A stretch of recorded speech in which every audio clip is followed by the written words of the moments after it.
सफलता के सिद्धांत। एक ultra adventure mini series 30 minute और 8 एपिसोड में। एपिसोड 4, रसातल। हम तब तक आगे बढ़ते हैं जब तक हम असफलताओं का सामना नहीं करते।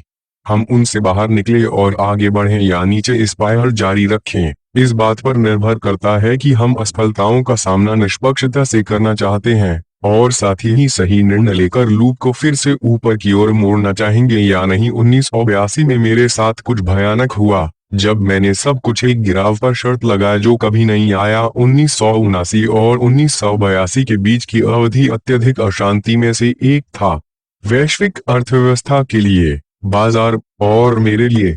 और मुझे विश्वास था कि अमेरिकी अर्थव्यवस्था, इसके साथ संबंधी विश्व अर्थव्यवस्था, एक तबाही की ओर जा रहा था। यह दृश्य अत्यंत विवादास्पद था।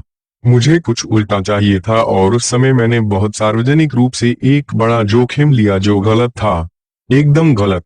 कुछ समय बाद शेयर बाजार ने एक बड़ा बेल बाजार शुरू किया। वे 18 साल तक चला और अमेरिकी अर्थव्यवस्था अपने इतिहास में सबसे बड़ा साबित हुआ। यह अनुभव बेसबॉल का बल्ला मेरे सिर पे पड़ने के समान था। मुझे अपना घाटा इतना महंगा पड़ा कि मेरी कंपनी ब्रिजवाटर सिर्फ एक कर्मचारी के साथ रह गई, वह था मैं इतना टूट गया था कि मुझे मेरे बिलों का भुगतान करने के लिए अपने पिताजी से $4000 उधार लेने पड़े। लेकिन इससे भी बदतर था, मैं जिन लोगों की परवाह करता था उन्हें मैं जाने दे रहा था। मैंने सोचा कि क्या मुझे अपने खुद के लिए काम करने का अपना सपना छोड़ देना चाहिए या अब से नौकरी में किसी और के लिए काम करके सुरक्षित खेलना चाहिए जिसके लिए मुझे एक टाई लगाने की जरूरत होगी और हर दिन सफर करना होगा। हालांकि मुझे पता था कि मेरे लिए कम जोखिम लेने का मतलब होगा एक कम महान जीवन। इतना गलत होना, और विशेष रूप से सार्वजनिक रूप में गलत होने पर, अब मैं पीड़ाजनक विनम्र था। मैं अभी भी हैरान और शर्मिंदा हूं कि मैं कितना घमंडी था, पूरी तरह से आश्वस्त होने में, बिल्कुल गलत दृष्टिकोण रखने में। हालांकि मैं गलत होने से ज्यादा सही था। मेरे एक बुरे दांव ने मेरे सभी अच्छे दावों को मिटा दिया था।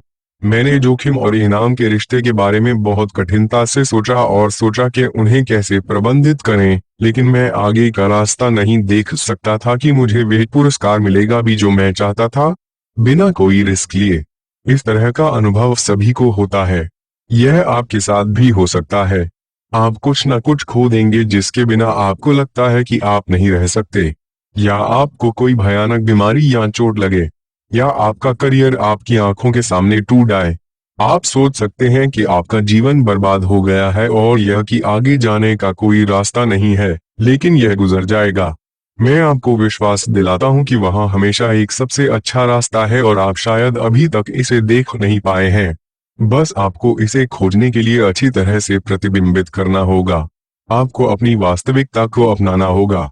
एपिसोड 5 में मैं आपको दिखाता हूं कि यह कैसे होता है। वास्तविकता ने मुझे आश्चर्यचकित कर दिया कि वास्तविकता कैसे काम करती है और इससे कैसे